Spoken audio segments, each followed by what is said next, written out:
Hello guys, we are back with our next lecture. In this lecture, let us go through the next question. Okay, so this question belongs to GATE CSE 2019.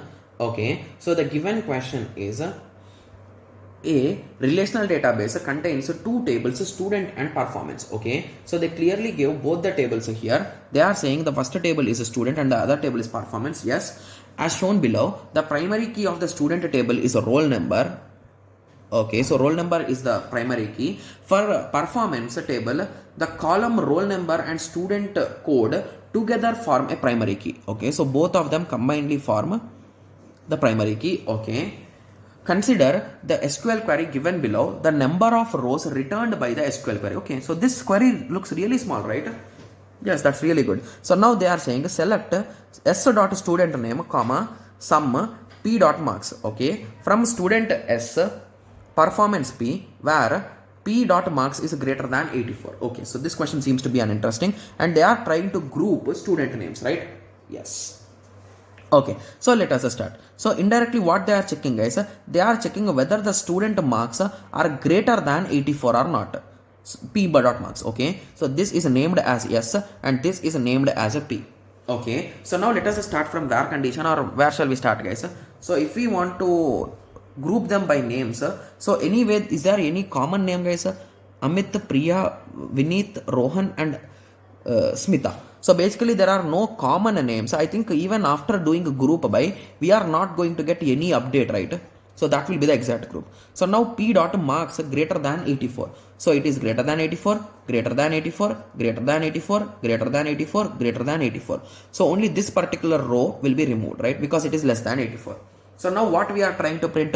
We are trying to print s dot student name, okay, comma, s of sum of p of marks, p dot marks. Okay, so we are trying to sum them from student s, okay, comma, performance p. Okay, so now we are, okay, so we need to perform combination, right? Okay, okay, so let us start this particular method, guys. Okay,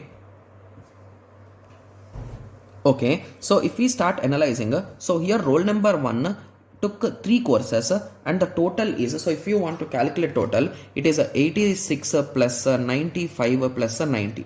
So the first result will be student name will be Amit and he got 271 marks. Similarly, what about Priya? Priya took 2 courses. Okay, so those are A and C, that is 89 plus 92. Okay, so it is 181.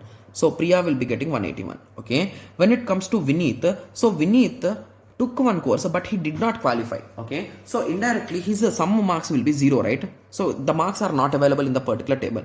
Similarly, when it comes to Rohan, also the same thing, and Smita also the same thing. So at the end, how many entries we are going to get, guys?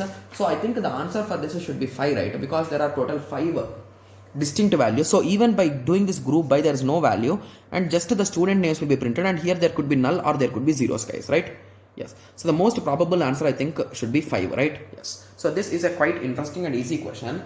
But and whenever you are working with these questions, guys, so don't think that here the values are not there, so the answer is 2. That approach is absolutely wrong, guys. Okay, yes, so please remember that, because few students might be thinking that here there are no values, so the result is 2, but that is wrong, because these people are available and we are doing a group by student name, so these values will come as separate values, right? Yes, so a total of 5 entries will be coming out, right? Yes. Okay, so I hope everyone got a clear idea with respect to this. So in the next lecture, let us continue with the next question. Okay, yes, so let us meet in the next lecture. Thank you. Thanks for watching. Like, share and subscribe for more awesome videos like this. Thank you.